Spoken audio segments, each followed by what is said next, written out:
Hello, BRBC, and welcome back to our video series all about Christian apologetics. When we seek, as Paul did on his missionary journeys, to defend and commend our Christian belief, it all really rests on one central claim, that Jesus lived, died, and was raised again. If any of this can be proved to be a lie, then Christianity falls apart.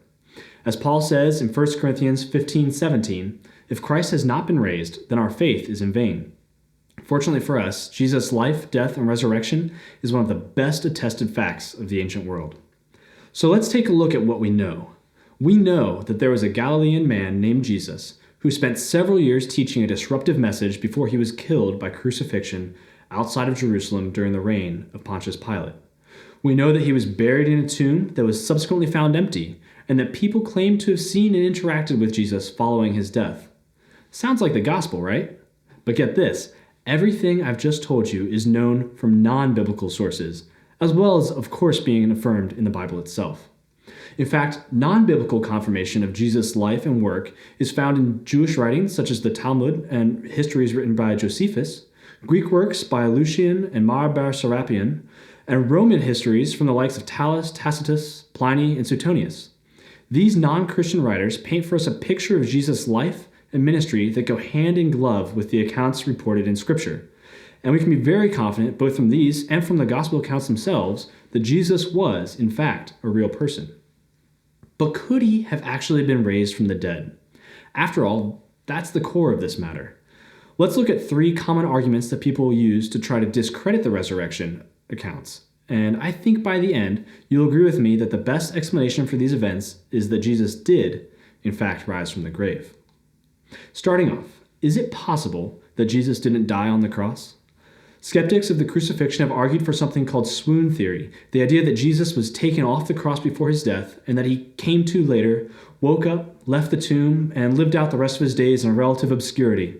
While this would certainly account for his post-resurrection appearances, it's pure fancy. The well-established fact remains that Jesus did die on that Roman cross. How do we know? Parents, if you have young children listening, know that I'm about to describe in detail Jesus' suffering and death, and it's a little gruesome. Remember, before he went to the cross, Jesus was scourged by the Romans. Scourging itself sometimes killed its victims, and was accomplished with a whip that had multiple tails, each one with bits of bone, metal, and glass embedded in it. The scourging alone would have left Jesus in near critical condition, as his shredded back and legs were opened up, probably down to the bone, or at least into major muscles, and would have almost certainly gone into hypovolemic shock as a result of massive blood loss. After this, Jesus was forced to carry his cross to Golgotha, a task he was unable to accomplish due to his abysmal physical condition. Upon arriving at the site of the crucifixion, Jesus' arms were fixed to the crossbar of the cross with nails driven between his wrist bones where they wouldn't tear out under his weight as he hung on the cross. Another nail was driven through his feet, and though it's true that most crucifixion victims were bound with rope to their crosses, archaeologists have found evidence of other people who were nailed to crosses, which supports the gospel accounts. At this point, Jesus' lung cavity would have slowly collapsed as he hung there on the cross. In order to breathe, he would have had to pull himself up by his pierced limbs, scraping his tattered back against the rough wood of the cross until he could breathe, and then collapse down again in pain and exhaustion, over and over again until he no longer could, and he died of asphyxiation. This is why the Romans broke the legs of the other crucifixion victims, so that they would be unable to push themselves up and would die more quickly. Jesus, however, was already dead when they did this, which we're told surprised Pilate. And just to be sure, one Roman soldier thrust his spear into Jesus' side, and the Bible tells us that blood and water, a clear fluid, flowed out. This is exactly what the Journal of the American Medical Association says would be expected if a spear were to pierce the lung, pericardium, and heart of someone in his condition.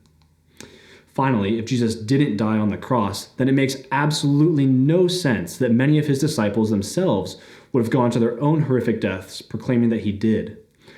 No, we can be confident that Jesus did, in fact, die by crucifixion. Now, another common argument against Jesus' resurrection is the idea that the disciples stole Jesus' body from the tomb. Matthew 28:13-15 tells us that this hypothesis was first suggested by the Jewish authorities as a cover-up in order to explain the missing body. They affirmed that the tomb was empty. Yet this claim is unlikely for two reasons. The first being that the tomb was guarded by professional soldiers who surely could have turned away a few desperate disciples. And second, as I mentioned before, it would have made little sense that the disciples would have proclaimed Jesus' resurrection to the point of their own martyrdom if they had stolen his body. Remember, they were embarrassed, confused, and crushed by Jesus' crucifixion. This was the long-awaited Messiah who was to redeem Israel and cast off the oppressors. And now he was dead. These are the same disciples who couldn't stay awake to pray with him, and Peter had already denied him 3 times. How long would you fight for something you knew to be a lie? Would you be willing to suffer persecution, torture, and death for a fabrication when it would just be so much easier to admit the truth and go back to a life of fishing? No, it is extremely unlikely that the disciples stole Jesus' body. Finally, is it possible that Jesus didn't actually rise from the dead, but that people just thought they saw him risen? This is known as the hallucination hypothesis, and like the idea that the disciples stole his body, is pretty easy to refute. The New Testament tells us that Jesus appeared at least 12 different times to hundreds of people over a 40-day period. The Jesus of these appearances was physical. He ate, drank, touched, and he taught. The biggest challenge to the hallucination hypothesis is provided by Paul in 1 Corinthians 15, verses 1 through 8. Here, Paul says that Jesus appeared to more than 500 people at one time. And here's the kicker. He tells us that many of those people are still alive. In other words, what Paul is saying is this: here's all these people who saw the risen Jesus. If you don't believe me, go ask them. On top of this, hallucinations are individual, not mass events, and certainly don't account for the physical nature of the risen Jesus. Even if hundreds of people in different groups, places, and times had somehow experienced the same hallucination, a simple trip to Jesus' occupied tomb would be all they would have needed to be cured of this wish fulfillment projection. The fact remains that multiple independent attestations of the risen Jesus give us good confidence that he did indeed rise from the dead. So what do you think? Is it plausible that Jesus survived the crucifixion, that the disciples stole his body, or that his post-resurrection appearances can be attributed to hallucination? No. And indeed, we have every reason to believe that Jesus' life, death, and resurrection actually happened. And if Jesus indeed rose from the dead, then he is who he claimed to be, God become man, pierced for our transgressions, crushed for our iniquities, and by whose wounds we are healed. Thank you so much for joining in this introduction to Christian apologetics.